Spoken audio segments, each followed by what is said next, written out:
নমস্কার, আমি সুতপা। সুতপা ট্রাভেল ব্লগে আপনাদের সবাইকে স্বাগত।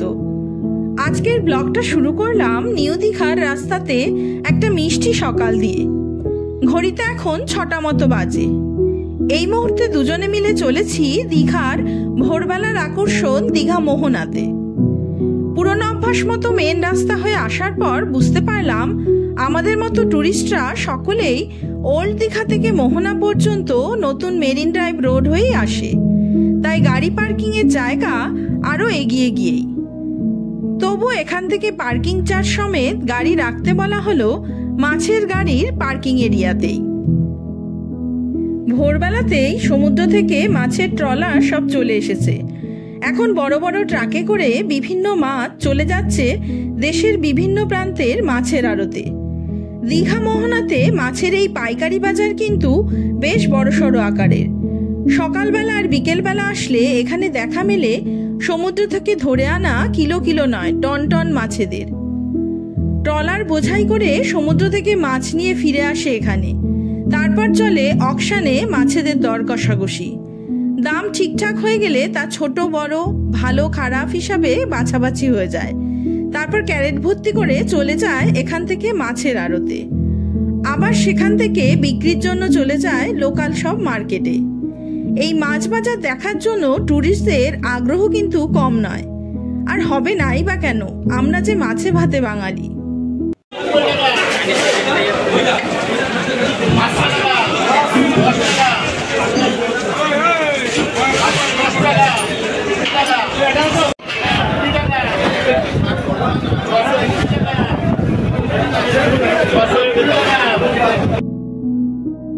মাছ ব্যবসায়ীদের মধ্যে চলছে নিলামে দাম হাঁকাহাঁকি। মেঝেতে পড়ে থাকা সমস্ত মাছ যে বেশি দাম বলছে তার কাছেই বিক্রি হবে মাছ। তারপর সাজানো হবে ক্যারেটে করে। প্রত্যেক ক্যারেটে আবার ব্যবসায়ীদের নাম ও ফোন নাম্বার সহ কার্ড রয়েছে।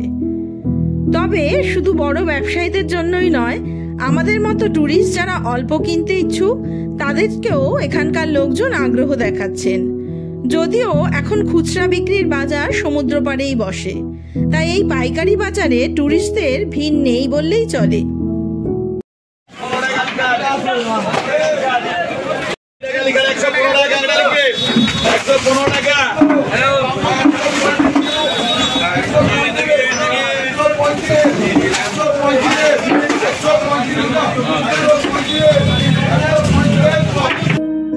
চারিদিকে কত রকমের সামুদ্রিক মাছেদের ভিড়।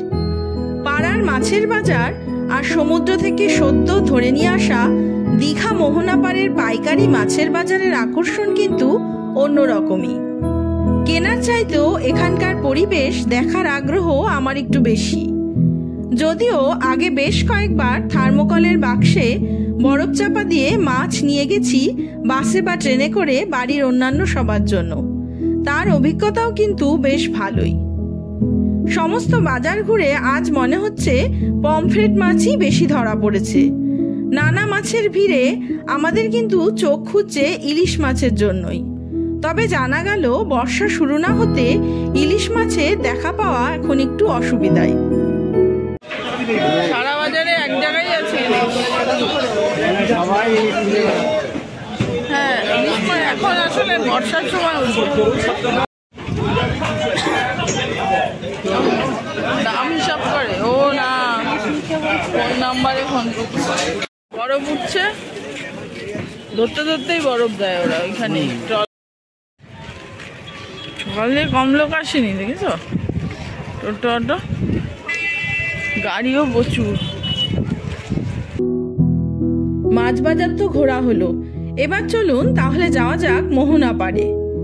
আসলে সূর্যোদয়ের অনেক আগে থেকেই এখানে ট্যুরিস্টদের ভিড় জমতে থাকে। তবে ভিড় ঠেলে সমুদ্র পর্যন্ত আর এগোতে পারলাম না, আবার আটকে গেলাম মাছের দোকানের সামনে এসে। কত ইলিশ? কত? 1600 আছে, 1300 আছে, 800 আছে। 800, 1250, এইসব মাছগুলো এখন উঠছে, এগুলো পাবে। ওইসব মাছগুলো পাবেন, এগুলো কাঁচামাল আজকে এসছে। এই কত করে গেল? এটা বাবু 13 হলে দেওয়া যাবে, 13। এটা 1000। বাংলাদেশের ইলিশ বলছেই তো, দীঘা এখনো ইলিশ মাছ দেবো নাকি? আসলে ইলিশ মাছ বাড়িতে নিয়ে যাওয়ার ইচ্ছা, কিন্তু দোকানদারই বলছেন দীঘার ইলিশ নয়, বাংলাদেশের। আর সে তো আমাদের লোকাল বাজারেই পাওয়া যায়। তবে অনেকেই দীঘার হোটেলে রান্না করে খেতে মাছ কিনছেন এখানকার দোকানগুলি থেকে। আগে কিন্তু মাছের খুচরা বিক্রির দোকানগুলি এখানে ছিল না, তখন একমাত্র ভরসা ছিল ওই পাইকারি বাজারের দোকানগুলোই। যাই হোক, অনেক তো হলো মাছের গল্প। শেষমেশ এসে পৌঁছালাম চম্পা নদীর তীরে। এই চম্পা নদী সামনে বঙ্গোপসাগরে গিয়ে মিশেছে, তাই এই জায়গার নাম মোহনা। নদী আর সাগরের মিলনস্থল দেখার জন্য এখন সোজা রাস্তা চলে গেছে প্রায় সমুদ্রের বুক চিরে। আগে কিন্তু এই রাস্তা ছিল না। তবে এক অপরূপ দৃশ্য। দীঘা মোহনার সবচেয়ে বড় সৌন্দর্য কিন্তু সূর্যোদয়ের দৃশ্য দেখা। ভোরের সূর্য যখন নদী সমুদ্রের বুক চিরে আকাশে উদয় হয়, সে দৃশ্য চিরকাল মনে রাখার মতো। তবে আজ আমাদের দেরি হয়ে যাওয়ায় সেই সৌভাগ্য আর হয়নি। সমুদ্র আর নদীর মাঝের রাস্তাপথের ধারে রয়েছে হরেক রকমের দোকানপাটও। তার মধ্যে বিভিন্ন রকমের শুটকি মাছও পাওয়া যাচ্ছে দেখছি। যদিও প্রথমে এই পথে না গিয়ে চলে আসলাম একেবারে সমুদ্র পাড়ে। এখানেও প্রচুর মানুষের ভিড়, কারণ দীঘা মোহনার খোলামেলা সমুদ্র তট। এখানে সময় কাটাতে ভীষণই ভালো লাগে। বালিময় সমুদ্র পাড়ে যেভাবে যেমনভাবে খুশি উপভোগ করা যায়। সমুদ্র থেকে ধরে আনা মাছ এখানকার দোকানগুলিতে ভেজে বা রান্না করেও দেওয়া যায়, তাই সেটাও আবার উপরি পাওনা। সব মিলিয়ে সমুদ্র পাড়ে কাটানো এক জমজমাট পরিবেশ। ওল্ড দীঘা থেকে মোহনার দূরত্ব 4 কিলোমিটার। টোটো বা অটোতে শেয়ারে আসলে ভাড়া পড়বে 25 থেকে 30 টাকা মতো, তবে রিজার্ভ করেও আসতে পারেন।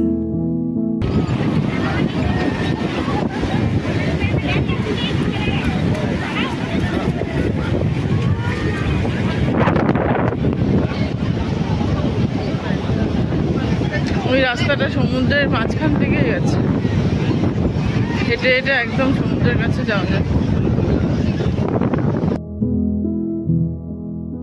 তবে যাই বলুন, সমুদ্রের মাঝের রাস্তাটা কিন্তু দূর থেকে দারুণ লাগছে।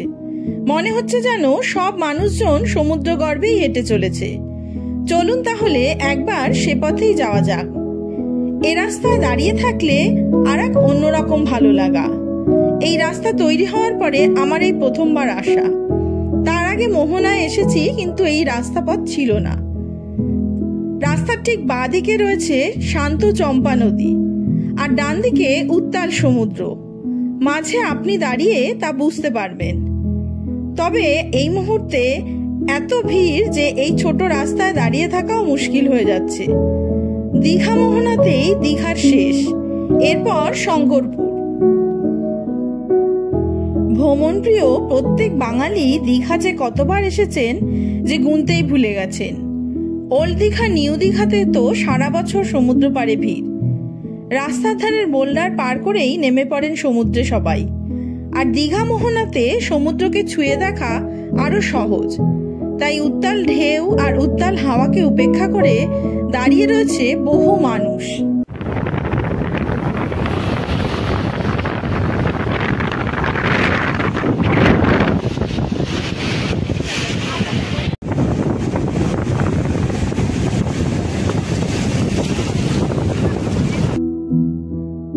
সমুদ্র পাড়ে কেউ বা ব্যস্ত ছবি তুলতে, কেউ বা আশেপাশের মনোরম দৃশ্য দেখতে, আবার কেউ বা খাওয়া দাওয়া কেনাকাটা।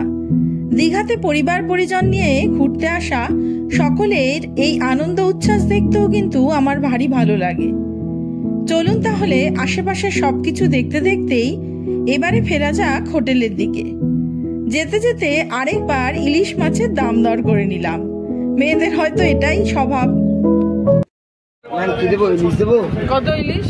1600 মাছ খাবেন, মাছের মতন মাছ হবে, একটা একটা দুটো সাইজ। কোথাকার ইলিশ? দীঘা ইলিশই ওঠেনি, দীঘার ইলিশ হয়ে গেল। দাদা আরো সামনে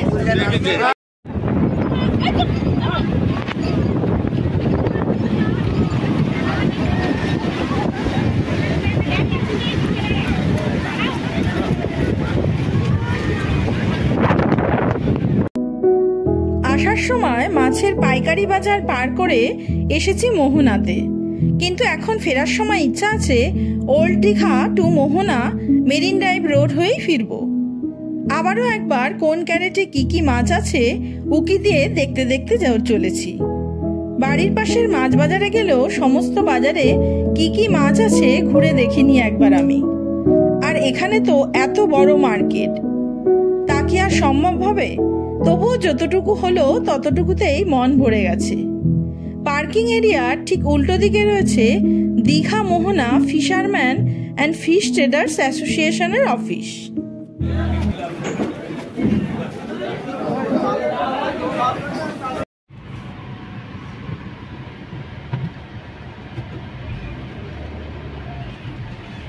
এখানে যেমন খুচরা মার্কেটটা ছিল ওইটাই এখন ওইদিকে নিয়ে গেছে, ভালো করছে একদিকে।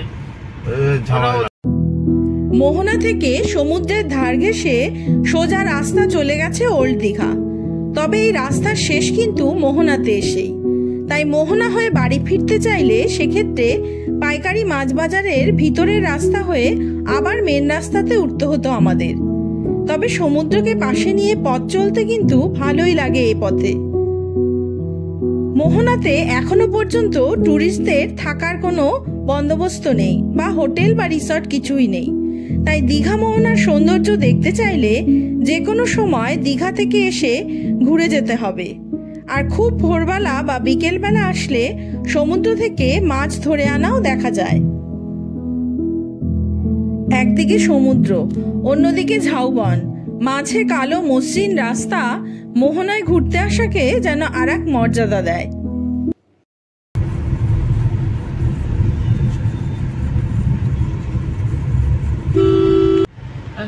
অনেক কম হইলো, দেখলা? একই রাস্তা, না না অনেক কম হলো, ওই দিক দিয়ে ঘুরে কতটা আসতে হতো তোমার। তবে দীঘা এবং দীঘা কেন্দ্রিক সমস্ত টুরিস্ট স্পটই কিন্তু এখন বেশ সাজানো গোছানো এবং ভালোভাবে তার রক্ষণাবেক্ষণও করা হয়। তাই এক রাতের জন্য দীঘা ঘুরতে আসলেও বেশ ভালোই লাগলো। ওদিকে নিউ দীঘাতে হোটেলে ফিরে এসে দেখছি চেক আউটের টাইম হয়ে আসছে, তাই সবাই মিলে ফ্রেশ হয়ে রেডি হয়ে আগে রুম ছাড়তে হবে, তারপর না হয় ব্রেকফাস্ট করা যাবে।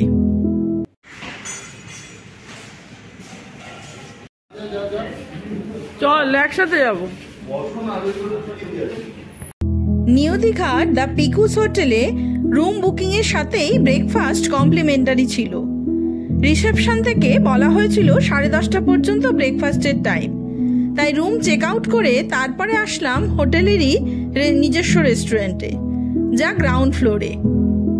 গতকাল এসে থেকে রুমে বসেই খাওয়া দাওয়া করেছি, রেস্টুরেন্টে আর আসা হয়নি। কি গাড়ির চাবি কার কাছে? হ্যাঁ কালো ব্যাগ।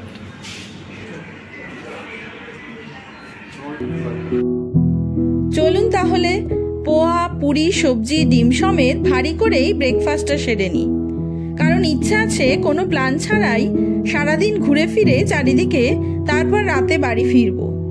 দ্য পিকুসের এই রেস্টুরেন্টের নাম কিন্তু আলাদা, এখানে না থেকেও এখানে খেতে আসতে পারেন।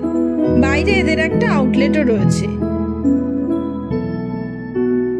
আজ তবে এই পর্যন্তই থাক, আপনাদের সাথে দেখা হবে নতুন আর একটা ব্লগ নিয়ে নতুন আর এক জায়গায়।